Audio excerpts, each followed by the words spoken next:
Hello guys, के छ खबर? कहाँ हुनुहुन्छ? जहाँ हुनुहुन्छ स्वस्थ रहनुहोस्, मस्त रहनुहोस् र जसरी बनाउनलाई प्रयत्न गरिरहनुहोस्। आउनुहोस् आफूले बुझेको, जानेको र अनुभव गरेको कुरालाई सारसट गर्नको लागि आइसकेको छु। जित, हार भनेको अरूलाई देखाउनको लागि नहुने रहेछ। जिन्दगी बाँचिरहँदा अन्तिमसम्म जाँदा पनि केही न केही राख्छु भन्दा पनि केही पनि रहँदैन। समयले लुटेर लग्छ। समय भनेकै काल हो। त्यो कालको छेडमा हामीले जति नै जोगाउन खोजे पनि, जो कसैले राख्न खोजे पनि, धनी होस्, महात्मा होस् वा कुनै महावीर नै किन होस्, उसले पनि जोगाउन सक्दैन। यही जोगाउन नसक्ने क्षणबाट नै हामी आफ्नो जिन्दगी केही पनि छैन भनेर जिउन सक्नुपर्छ।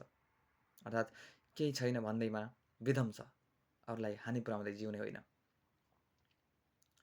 यदि बुझ्नु पनि त धेरै ठुलो कुरा थियो, तर यिनै बुझ्दै गर्दा, यिनै कुराहरू बुझ्दै गर्दा कहीँ कतै ती आत्मपीडन, ती आत्मा अतृप्तिका कुराहरूले, विगतका कुराहरूले समाइरहन्छ।